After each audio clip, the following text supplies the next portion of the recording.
Amin niyang pinuntahan sa Mualbual, Cebu ang sementeryong ito. Kasama ng Hellfire ang mga kilalang ghost hunter dito sa Cebu, ang Cebu Ghost Hunter PH. Yun. Para magsagawa ng investigasyon kung ano nga ba ang maaari naming malaman o makita sa aming paglilibot sa sementeryong ito. Kung nakasabot, nagtanora ka na mo? Yawa.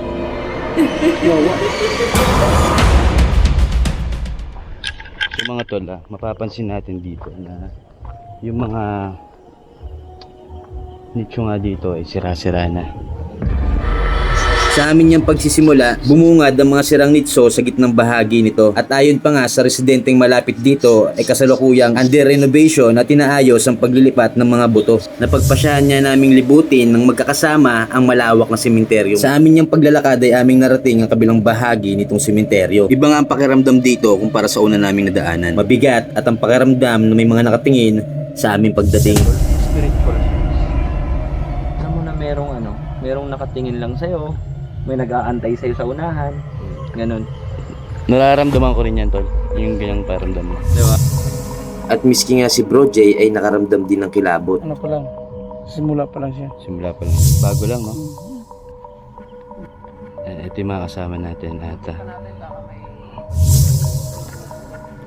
Pumukaw ng atensyon ko ang punong ito. Mabigat at kakaiba ang aking nararamdaman.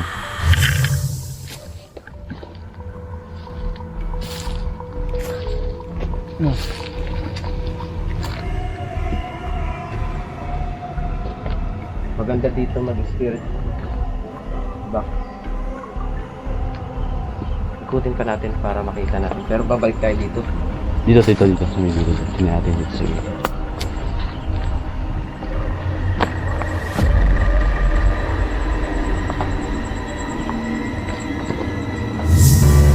Dito nga ay nagbahagi na kami ng aming mga opinyon base sa aming mga nararamdaman. Pero kami, hindi pa kami ni Bro J nagsasabi nung nararamdaman. Pero sa akin, para sa akin, kung anong nararamdaman nila, ganun na rin ang nararamdaman ko. Pero pwedeng psychological lang yun. Pwedeng nadala ka lang din sa sinabi ko. Pwedeng ganun. Pwede. Oo. Pero kaya hindi natin aakuin na 100% talaga na nararamdaman ko rin yung nararamdaman nila. Pwedeng psychologically na nakuha ko rin yung ano nila. O nakuha ng attention mo yung sinabi ko, mga ganun. Na-adapt ng utak ko. Oo, na-adapt ng utak mo. Parang yun. ganun lang. Sige, ikot pa tayo. Ikot pa tayo guys. Virginin pa natin to. Kasi virgin pa tong cemetery nito sa mga ghost hunter. Dito. Tayo pa yung pinakauna. Mm. Ito, may conclusion ako. May nag-comment kasi dito, si Ryan Enrico, taga dito siya. So, ginagawa pa daw to, tapos nililipat yung mga buto. Paano na yung mga unclean na mga buto? So, nagambala yun. Diba? Possible, kung sumusunod sa atin dito, it's not just 1, 2, 3. Yeah, oo. Totoo, agree ako dyan. And then ito to be honest with you, in the name of Jesus, hindi ako gumagawa ng istorya. And to be honest with you, kanina pa ako nag-observe. Nahihilo na ako. And sumasakit na yung ulo ko. Huwag ka na lang mag-stress. Hindi, it's okay. It's okay. Di ba ano yung sinabi mo kanina? Sabi mo kanina, by our limits. Tingnan natin kung nasa aming meditation. Pero pag hindi na kaya tol, Oh, syempre. Hindi ko i-resist yung buhay ko. Okay. Diba? Nandito naman tayo. Yun na, muli na namin babalikan yung napansin kong puno. At ang bigat talaga ng pakiramdam ko doon. Agad na naming inihanda ang mga device na aming gagamitin, REM pad, motion detector at isang pares ng headset para sa SB7 o Spirit Box. Dito nga ay ini-explain ni Noriel ang Estes method. Kami nga ay rektang kukonekta sa kanila gamit ang Spirit Box. Taong nagpe-perform ng Estes method, tingnan natin kung nagtatama. Basta yung nakapiring guys at yung naka Siya yung magre-receive. earpods o o naka-earphone, siya ay magre-receive ng message Oo. na galing sa mga spirits. Oo, totoo. So meron din tayong nilagay na mga equipment dito to. Nagulat nga kaming lahat nung biglang tumunog ang motion detector mula sa malayo. Music sensor. Uy. Meron na agad.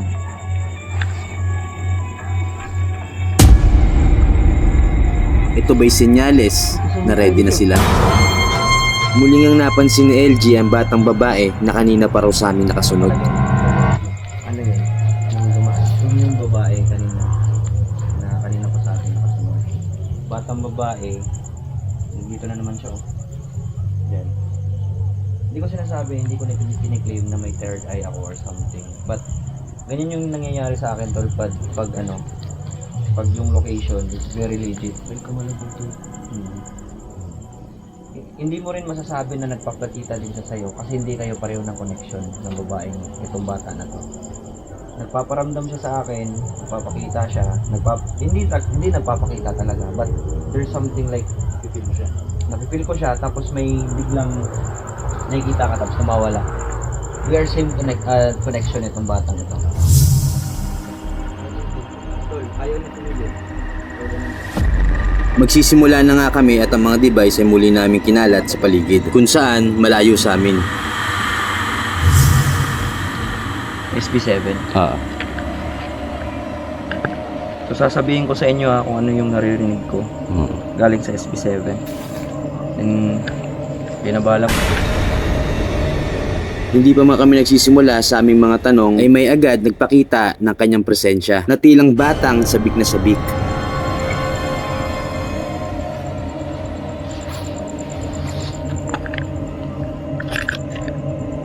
Sige.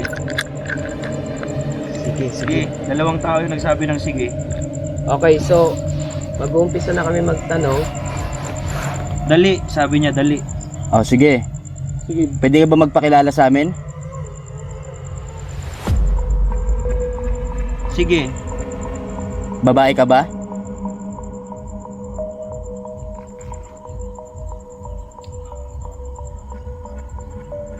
Lalaki ka?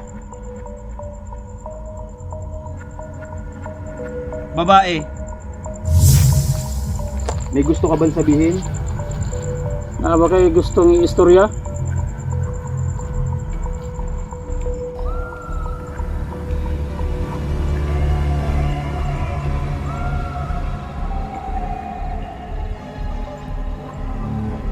May iba ka pa bang kasama dito? Meron. Pwede mo bang sabihin kung anong pangalan niya?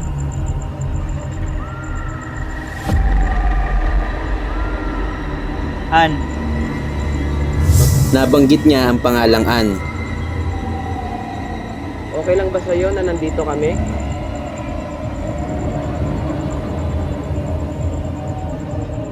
Oo. Masaya ka ba na nandito kami? Kaayo. Yun. Mga hunters. Sinunod yung rin ko. Diyan yan. Diyan yan. So ikaw yan, Ann, magandang gabi. Sige. Wala ka bang kalaro ngayon? Ayos. Natuwa ka ba? Na tumutunog yan? Ito po. Oo. Sige nga, daanan muli. Pwede na. Oo, pwede na.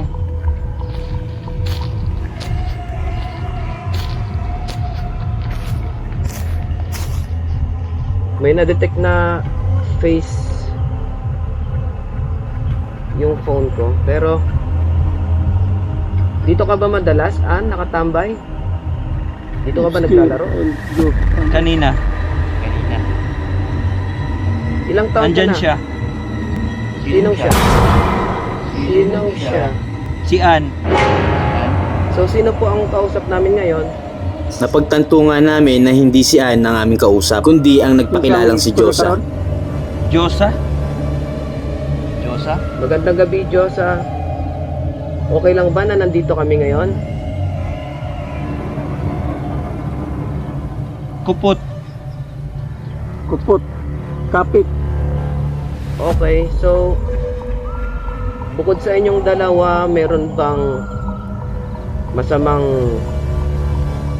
espiritu dito kasama nyo? Hindi. Sa pagpasok sa eksena nang nagpakilalang si Diyosa, kapansin-pansin ang pag-iba ng Mabait ba kayo, tono sa An? pananalita ni LG Diyosa? at ang aming mga tanong ay hindi na rin tugma sa kanyang mga sagot. Nandito. Kayo bang dalawa ay good spirit at may kasama kayo ditong bad spirit?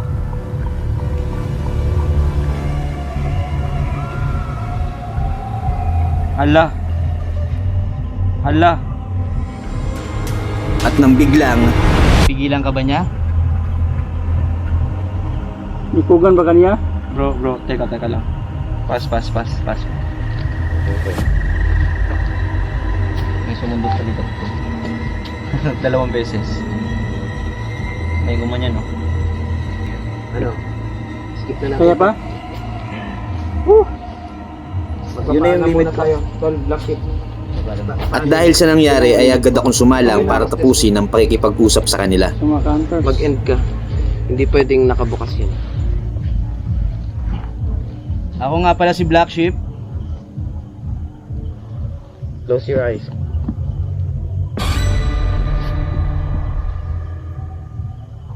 Kami po ay aalis na. Maraming salamat sa inyo, Ann at Diyosa. Black Sheep Ghost Trip. Ha? Ghost. At hindi ko nga naasahan ng aking unang maririnig. Binanggit ang Black Sheep Ghost Trip na sadyang nakakagulat at gusto ko na sanang bumangon ng mga oras na ito. Subalit, kailangan namin tapusin ang aming mga nasimulan. Hindi nga namin to pwedeng iwan ng ganun na lang. Kausap kayo at pinailaw nyo ang mga device na nilagay namin dyan. So sana sa ganitong paraan na natuwa kayo, pero mag-aalay pa rin kami ng mga dasal bago kami umalis dito sa lugar na ito, sa lugar nyo. May dahon. Ano kaya? Ha? So it's a sign. Sa sign. So Bakit? It's a sign na, nagbigay ka na ng pahintulot sa amin na pwede na kami umalis. Diba? correct.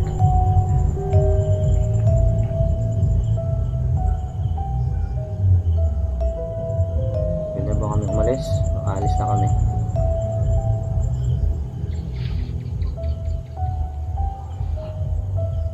Tol, hindi ko maintindihan yung sinasabi. Bisaya? Oo, hindi ko maintindihan eh. Ano yung sinasabi? Hindi ko makunik kung anong word yung ganun eh. Sige daw.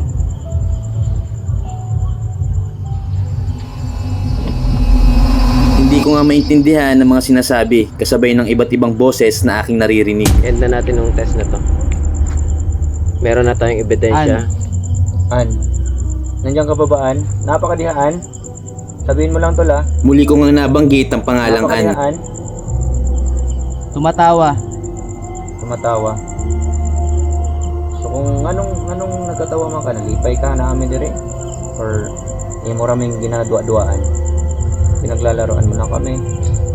Napagtanto nga ni LG na nakikipaglaro ang aming kausap. Sa kabila ng kanyang pagkukubli, lumutang pa rin ang kanyang tunay na pagkakakilanlan. Yawa. Yawa. So yawa na niya mong gastorya? At napagpasyahan na nga naming itigil sapagkat isang yawa o demonyo na nga ang kausap namin dito. Maraming salamat po sa lahat na pumunta dito. Stop na natin. Hindi na si Ann or ano. Nilulure na lang tayo. Hindi na tol eh. Iba-iba na yung narinig ko eh. Yawa. Meaning Oo. yawa. Demonyo. Demonyo. Tinan mo daw yung mahapdi yung likod ko. Tapos, Tingnan mo nga, tol. kung merong flat, Ayyo! ay meron. Ang kanina nga lang sundot ay nag-iwan ng marka kay LG. May sumundot sa likod ko. 2 beses. Kinalmot siya, kinalmot. Dito, sundot na parang kurot. Yan, mula na nga, oh, yun, oh. Ito yung nasa ibabaw. Hindi, marka siya tol eh. Anong marka, gagi? Ay, dalawa. Ikinagulat nga naming lahat ang marka sa likod ni LG. Ito na ba ang kaninang sundot lang? Sige, prayer tayo. Tol, parang ano to? Pag ganyan yun. Tignan mo yung goosebumps. Oo. Ayan. Meaning, malakas to na nandito ngayon. Mhm. Hindi siya siyawa. Meaning demonyo. At bago kami umalis ay mag-aalay kami ng dasal para sa lahat na nandirito. Buwal-buwal. Ang ganda ng location ninyo. Hindi nyo kaya. And do not, sa akin, I just trust my limit. I tried my limit. I trust my limit. So yun, hanggang doon lang talaga siguro ako. Walang matapang sa pagiging ghost hunter. Oo. At kaakibat naman ng ginagawa natin tol ay yung talagang Experimenting. peligro Oh, peligro na din. pwede nating danasin sa pinagawa. Pag sinabihan tayo dito tol, hindi natin alam kung sino ang sasalba sa atin. Ganong hindi naman tayo talaga, di ba? Tama, Exactly. tama. You're not exorcist. Di ba? Wala, hindi natin practice yun. Oo. Tama, tama. Ganyan yung pagsundo to. At napansin ko din talaga, so super accurate. Mapapanood natin dito guys, ang Estes method is super accurate dahil wala pong marinig ang taong nakapiring ang mata at nakasuot yung earphones niya. So ang mga tanong namin ay tumutugma sa mga sagot. Talaga naman nakakilabot ang mga na-experience namin at bago nga namin ito lisanin, ay mag-iiwan kami ng dasal na pangungunahan ni LG. Lord, wag mo kaming hayaan, Lord, na madala sa ganitong klaseng pangtatakot ng demonyo. Lord, we believe in you, we believe in your Holy Spirit, we believe in Jesus Christ, Lord. Kung sino ka man na nakakarinig ngayon ng aming dalangin, ng aming pag-ampo, kung kinsa man ka, in the name of the Holy Spirit, in the name of Jesus, I rebuke you. Layuan mo kami hanggang sa aming pag-uwi. Hindi mo mapapantayan at hindi mo matatalo yung aming Panginoon. Lord, we need your blessing, we need your guidance, Lord, sa aming pag-uwi. Ikaw na yung bahala sa amin, Ama. In the name of Jesus, kung kinsa ka man, kung kinsa kang nga demonyo o yawa ang among kaistorya, in the name of Jesus Christ, pahawa diri. Ayaw og paduol namo, ayaw og sunod namo, in the name of Jesus Christ. Lord, thank you so much, Lord, na karon we feel the energy, the Holy Spirit in your holy hand, Lord, nga naa nag-guide sa mua. You hold us individually, Lord. Inahawakan mo na kami ngayon, Panginoon, na pinoproteksyon at ginagabayan hanggang sa aming pag-uwi. In the name of Jesus, I pray. Amen. We all say amen. Amen. Amen.